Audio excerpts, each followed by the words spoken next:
Hello and a warm welcome to HW News Network, your one-stop show, truth be told, for some engaging and thought-provoking conversations. In a major international move that underscores growing global concern over South Asia's emerging terror networks, United States has designated the Resistance Front as a foreign terrorist organization, that is FTO, and a specially designated global terrorist, that is SDGT. Now, the announcement made by US Secretary of State Marco Rubio follows closely on the heels of horrific Pahalgam massacre in Jammu and Kashmir on April 22nd, where 26 civilians were killed, making it one of the deadliest attacks in the valley in recent years. Now, this designation, which has been accorded to the Resistance Front, the government of India is calling it as a big diplomatic victory, though it's quite symbolic, and we'll get into the reasons of why we are saying that it is symbolic. But I would like to show you the letter by the Secretary of State, Marco Rubio, and that letter clearly what it states, you must know. And I'll just read out a portion of that these actions, I'm not reading out the whole letter, and I'll just read out the second and the last paragraph. These actions taken by the Department of State demonstrates the Trump's administration's commitment to protecting our national security interests, countering terrorism, and enforcing President Trump's call for justice for the Pahalgam attack. TRF and other associated allies have been added to LET's designation as FTO and SDGT pursuant to Section 219 of the Immigration and Nationality Act and Executive Order 13224, respectively. The Department of State has also reviewed and maintained the FTO designation of LET. Amendments to FTO designations go into effect upon publication in the Federal Register. So if Marco Rubio felt like writing this letter now, so the big question is that why it took America 3 months to declare the Resistance Front as a terrorist organization. That's the biggest question. Why America took so much of time? And after this announcement, how is the Indian government taking this announcement? Let me show you what S. Jaishankar, Foreign Minister, has tweeted. And I'd like to put out that tweet before you so that you get an idea as to what he has said. A strong affirmation of India-US counter-terrorism cooperation. And he's tagged so many people. And then he says it claimed the responsibility for the April 22nd Pahalgam attack, zero tolerance for terrorism. But the very fact, the first two lines of his tweet, that a strong affirmation of India-US counter-terrorism cooperation. If you look at the social media today, the social media is gung-ho with the fact that this is a big diplomatic victory for India. Now, the questions which we are going to get into. Few things which, from a common man's perspective, I'm going to put out as an analysis with our special guest. The first question is that why America took 3 months, 23rd of July, it will be 3 months to the Pahalgam attack. Why America took 3 months to do this minimal job? Is Prime Minister Modi very happy? Because we still do not know where are those terrorists. Has Prime Minister Modi bothered to ask Donald Trump that will your country or will your security forces help us in nabbing those terrorists? And the third and the biggest and the largest question is that has this offer come as a face saver for Prime Minister Modi? Because we should not forget that Bihar is going to polls where people on the ground are asking questions about the ceasefire. I have spoken to a number of reporters and stringers who are working on the ground, and they are saying repeatedly people have one question. How could Prime Minister Modi agree to the ceasefire? So if that was the sentiment, I'm sure BJP must have gauged this sentiment, and all the talking between America and India, whatever was happening, was it to get this kind of a breadcrumb, if I could say. So is Prime Minister Modi going to be happy with these crumbs which have been offered? We'll try and discuss this. Joining me this evening is Sanjay Kapoor, veteran journalist, author, and political commentator, and also international affairs expert. I'm also joined by Siddharth Sharma, who's an independent media analyst. Siddharth joins us. And I'm also joined by Omkareshwar Pandey, who's a veteran journalist and political commentator and a thought leader. Thank you so much, Omkareshwar ji, for joining. And I'll begin with Sanjay. Sanjay, do will we call this as a huge diplomatic victory for India? Thank you for inviting me to speak on your panel. It's a very, very interesting topic. I'm not very sure whether the government of India will be really heartened by the fact that the US has agreed to call the TRF, the Terrorist Front, as as a terrorist organization. Because of late, if you see, look at it, America has been downplaying the issue of terror quite a bit, and that is it works for all around because they have begun to recognize the Syrian government, which was led by Mr. Shala, who was on whose head there was $10 million as a to terrorist or some substance. And there have been other cases also where I think they have jettisoned it. Secondly, US has lost its moral right to call anybody terrorist for whatever they've been doing and looking the other way when it comes to Gaza and Israel. So they have been Israel has been incessantly, has been continuously bombing Gaza, killed about 12, 15,000 children alone, and in all about 55, 60,000 people have been killed. There's no let up whatsoever. So in a certain way, you may feel very good that the US has declared TRF as some kind of terror organization. But to what avail? What will the US do? Ideally, they should have been at it from day one. They should have put pressure on Pakistan to cough up these terrorists. But instead of doing that, they've been supporting Pakistan quite substantially. If you remember, they in fact invited General Asim Munir to come and have lunch with the president in the White House, which is very unusual, very unheard of, because the head of state, the prime minister, was not there, but the general was there in his uniform.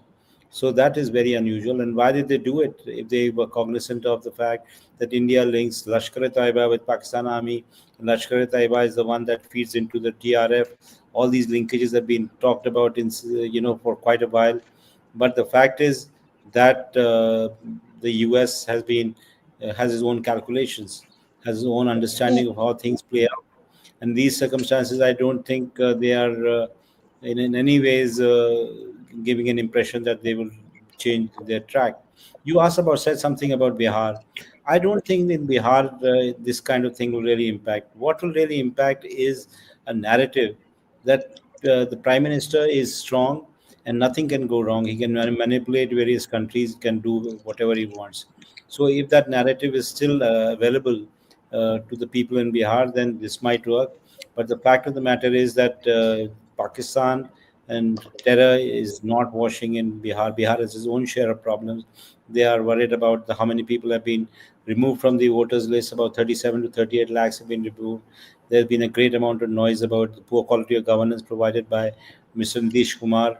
And there are scores of other issues which keep on rankling them. So I don't think it is really going to work.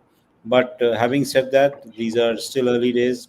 PM has the ability to spin things in a manner that he walks away with credit for everything that happens. So let's see what comes out of it. Right. I'll come to Siddharth now. Siddharth, the security challenges still remain because all said and done, whatever move it is, but it looks like a symbolic victory because the security analysts are warning, and they've always warned that the resistance front, like the LET proxies, could regroup under a different banner or mutate into smaller cells. So, what kind of a contentment is it for the government? And are we to believe that Prime Minister Modi or the Modi government is very happy with whatever little too late, whatever you call it, and they're very contented with what has happened? But what answer is Prime Minister Modi going to give the people of Kashmir or those families who lost their dear ones in this Pahalgam attack? And how will we get a sense of closure?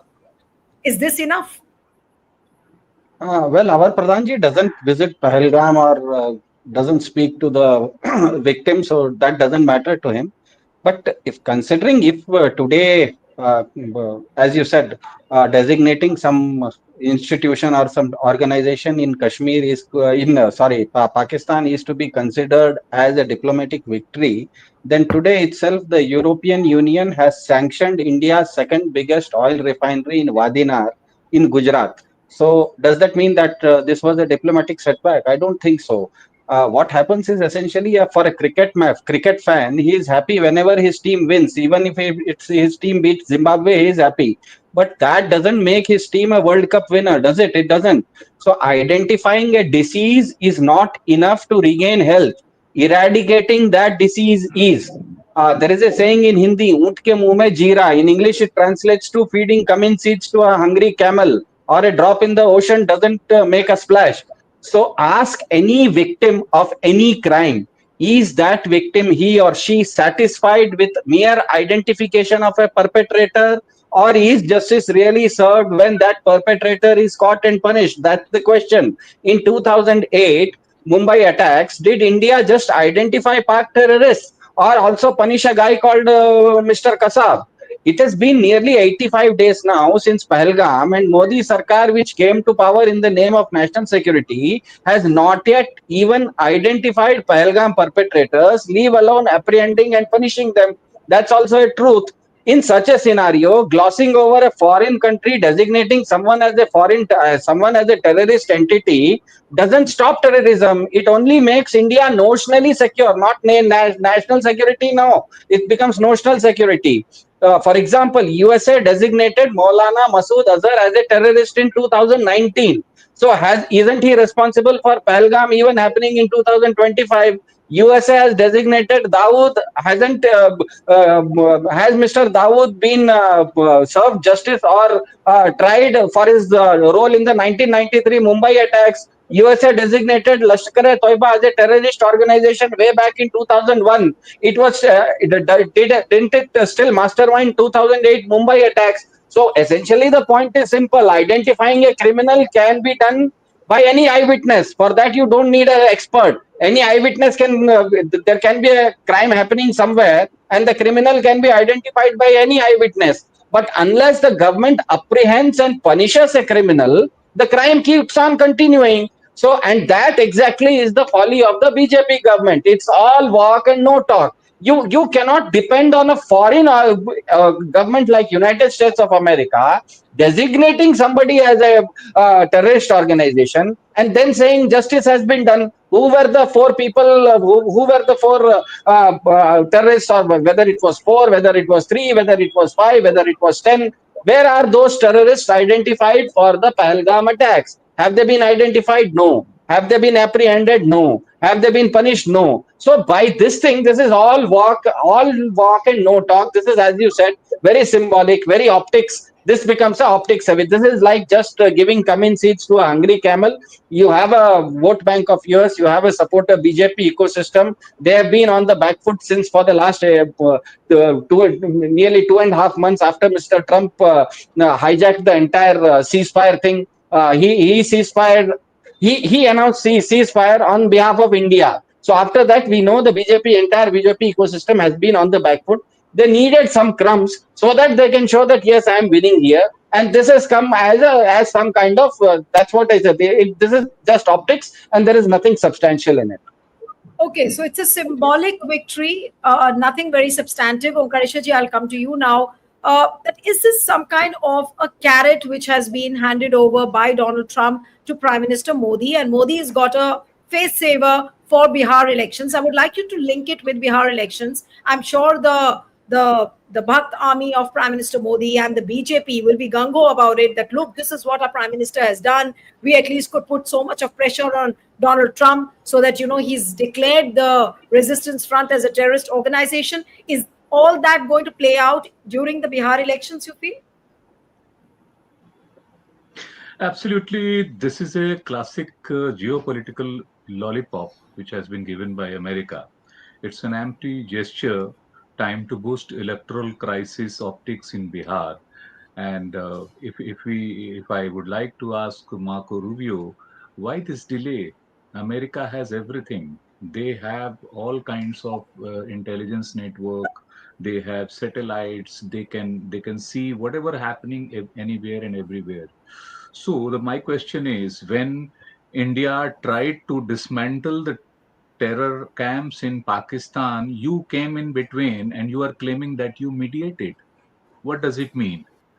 So when India wanted to dismantle these terrorist outfits, which you are saying that they are the one who targeted the Pahalgam, they attacked Pahalgam, and now you are stopping India, don't go behind them, and you yourself claim that you did the ceasefire. So I think America is confused about how to deal with the South Asia and especially the India Pakistan. At one side you claim that you have provided over 20 billion of funds to Pakistan in terms of military, in terms of other kinds of all kinds of aids, and then you say you are trying to stop Pakistan for harboring terrorists. Osama bin Laden is you get there, Osama bin Laden, but you are not able to get Masood Azhar, Lakwi, and all kinds of these terrorists who are already listed there in your FTO list. They are there since 2013 onwards. There are at least 13 organizations whom you banned in Pakistan. But what action you have taken so far? There is no action so far. In fact, there are 42 organizations banned by Government of India, Ministry of Home Affairs. Many of them are operating from Pakistan, but no action has been taken by America on those. And instead, you say Pakistan is a great nation, and then you invite Pakistani army chief for the breakfast and all, and then you are just giving a lollipop to India that okay, fine, we have listed them in the foreign terrorist organization. This is not, this is just an optics, and America has given a press release to India to go to Bihar election and celebrate and say that we have achieved something. India has not achieved anything, even in Operation Sindoor. What we have achieved, we said we attacked 9 terrorist camps, and then again we say our defense forces, our external affairs ministry on the record says that they attacked 36 sites in India. So what we achieved actually? So have we achieved anything? So this is not something which should be celebrated and which should be called that we have got. There is one another point. When we talk of India going towards RIS, Russia, China, India collaborations, there are invitations from China and Russia. Then you are rushing to give something to India, and this is not something concrete. I think government of USA should think about this complexity of India and Pakistan, the real problem of Pakistan originated terror, and they should do something concrete, and then they should talk about the that they are really behind the terrorists, and they really want to do something to curb terrorism from emanating from Pakistan. Yeah. But I'll come to Sanjay now. How is it going to play out vis-a-vis Pakistan, Sanjay? The very fact that Donald Trump, Marco Rubio has declared the Resistance Front as a terrorist organization. How does it play out in Pakistan? Pakistan vis-a-vis America. So this is very clearly, what has really happened is that uh, by just blaming Resistance Front and keeping unhinging itself from a Pakistani network, uh, in a certain way, Trump has done a favor to Pakistan. Pakistan can safely turn around and say that we are not involved and we'll do whatever to root out corruption, to root out terrorism. In fact, they have always claimed that they are really truly the victim of terror, and this is their pitch for quite a while. It means they disown India's argument that they have been the ones supporting terror. They No, have the but case of shouldn't Jafar Express, Sanjay, but Baluchistan. shouldn't India have countered this? Shouldn't India have countered this? Because India looks diminished. If you're saying that they've done a favor to Pakistan by doing this, shouldn't India have countered it in any way? Or India didn't have an option but to accept it humbly? That okay, fine, you've given us a lot. Now let's be Needu, quiet. Needu, Needu, they have been trying to counter it for a while. I mean, Operation Sindoor was an attempt to counter it. After that, they sent so many delegations of MPs of all political parties No, to as in different parts of the world. counter America. I'm saying counter America on this.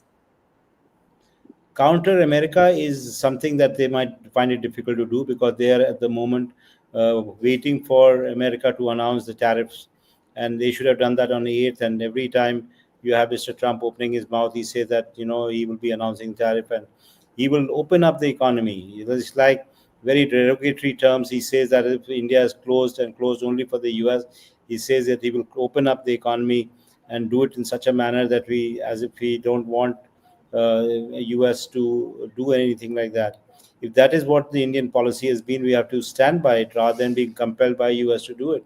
But that is the tragedy of the situation, that US has been saying that through tariff, India will be opened up. So I want to wonder whether this tariff, whether the terror lollipop, as you like to call it, is due to what kind of tariffs are going to come in the coming days, because that is where the entire focus lies, not so much on Bihar, but more on the tariff, and that is something major cause Okay. for worry. Okay, so of course, Bihar could be what the Bhakta army is going to tell the people in Bihar. But coming back to the tariffs bit, what Sanjay mentioned, Siddharth, to you, does this terror lollipop look like a trade off for tariffs so that India doesn't say much when it comes to higher tariffs? And if America imposes higher tariffs on India, is it to silence India on the tariffs that this kind of a Uh, step has been taken by America? well, yeah, I don't think it is to silence India, but I think the tariff negotiations and this designating terror organizations are all interconnected. India would be obviously in those negotiations. When you have a negotiations, you have many chips with you. You also know what chips the others have. So we know that America wants to open up India's, especially the agricultural and the dairy sector. It's not just that they want to open up, but as on February 13th, when Indian Pradhanji met Mr. Trump in the White House of this year, the joint statement also said that India would be importing things like alfalfa hay, that is cattle feed, and India would be importing duck meat from America. So America is very much interested in pushing its agricultural products into India, because in America, there are two kinds of people. One are the American industrialists who create and who manufacture high tech machinery. We know India imports a lot of high tech machinery from United States. For example, aircrafts, fighter aircrafts like the transport fighter aircrafts, helicopters. These kind of things India imports. But Trump also knows that a large part of his electorate is not an industrialist. It is also a farmer, and we know that for an American farmer, the goods he manufactures at scale, because America is a huge country, it manufactures agricultural products at scale. Opening up Indian markets is very important. Now, the problem is going to be for an American farmer when he manufactures, for example, something like maize, which is called as makka in India, corn. It costs him 7 rupees per kilogram. But when an Indian farmer manufactures or produces the same maize, it costs him 21 rupees. Now, US wants those corns to be India to open up those corns. Now, but if India agrees to it, that means that American corn at 7 rupees per kilo will end up in India. That obviously will hurt the Indian farmer. Nobody will buy an Indian farmer's corn, whose MSP itself is 21 rupees. So there are many complications inside, and I think America, just like Omkareshwarji said and Sanjay sir said, these are lollipops not just for terror or national security, but for tariff also. These are all interconnected. Now, as far as Bihar elections is concerned, I am very sure about one thing. Mr. Trump is a persona non grata in average Indian psyche after unilaterally declaring ceasefire. So Trump is the man who snatched the Vishwaguru crown from Pradhanji. So for an average Indian psyche, Mr. Trump is a persona non grata as of today. So invoking Trump in any electoral exercise is going to backfire on BJP big time. I don't think BJP will even forget about saying Trump's name. Even if you ask them to narrate the alphabets from A to Z, they would rather avoid pronouncing T, because T starts with Trump. So Trump is a totally persona non grata. But yes, because of the tariff thing, there are so many things involved. America wants entry into Indian agriculture and dairy products. India has not yet, till date, opened it up. So maybe because of this negotiations, America would be saying behind closed doors that I'm going to give you certain things. In lieu of that, you open up agriculture for me. I think it will be interesting in the next coming few weeks or even few days when these negotiations end up and we come up. Mr. Trump announces a list. He usually comes up with a list, tariff on this country on this percentage. On that, what he will say, what the United States says about United States agricultural products getting entry into India, that would be very interesting to see, because that is going to directly hurt or directly affect a lot of farmers in India. Because as we all know, in India, nearly 40% of Indian population are into agriculture in some sort of the way or the other. And any deal, any trade deal, any tariff deal involving any kind of agriculture, even the word agriculture in any tariff deal, is going to hit big time Indian farmers. It is going to affect them in some way or the other, and it will be very interesting to see how that pans out in the coming few days or few weeks. All right, so I'll come for the concluding comments to Omkareshwarji. That Omkareshwarji, what do we make out of this declaration of the Resistance Front as a global terrorist organization? Now, will India be contented? Does it put a lid on this entire Operation Sindoor, Pahalgam terror attack? Now, no questions asked. I'm sure a lot of questions are going to be asked now in the forthcoming monsoon session, which begins from 21st July. But does it give Prime Minister Modi or the Modi government some kind of a face saver with the declaration of the Resistance Front as a terrorist organization in any way? It's more than a lollipop. It's like a plastic toy, Junjuna, for Bihar election, and to tell that we are doing something. This itself is a questionable. At one side, you are saying that TRF is responsible for attack in Pahalgam, and on other side, you are stopping India for operating against them. You stop them. At one side, you are sanctioning your IMF loan to Pakistan, and on other side, you are saying that they are, harboring terrorists. So what is this? This is a double standard, and this is also because, as Siddharji was saying, that President Trump is losing his own credibility. His ranking has gone 38% lowest so far in America, and similarly here in Bihar, in India also. Prime Minister Modi is under the criticism of all kinds of failure. Whether it's defense front, whether it's foreign policy or economic front and other fronts. So he needs something. So the President Trump is trying to save his friend Modi, and through his Mr. Modi, through his friend Donald Trump, as he used to say, he is trying to get something to show to Bihar that see, I have got this done from America. This has nothing to do with action on ground. If you are really banning TRF, are you going to take action against them? When it happens to 9/11, you will strike to Afghanistan and do everything to curb the terrorists and root out them from anywhere in the world. But when somebody is really attacked and you're saying that TRF is responsible for Pahalgam attack, what happened to those who were responsible for Pulwama? Have you taken any action against them? What happened to your own terrorist lists, global terrorist lists, foreign terrorist organization, FTOs? You have a long list of FTOs, and many of them are here in India who have did action against India, attacks against India, and they are harboring in Pakistan. And the same Pakistan ISI chief or the army chief you are inviting for the breakfast or dinner or something. So this is a hollow kind of gesture which America has given. America wants one thing. One, India should not go towards RIS, towards this BRICS bloc. And the another thing, they want to show that yes, we are there with you in the fight against terror. So I just say this is a optics and nothing else, right? So optics, a symbolic victory, but will it be used for the Bihar elections? Or as Sanjay pointed out, that it could play out somewhere if the tariffs are announced, and what kind of tariffs will India be imposed upon? So that is something to watch out for. We'll have to end it here. Thank you so much, Sanjay Kapoor, Siddharth Sharma, Omkaresha Pandey. Thank you very much for joining.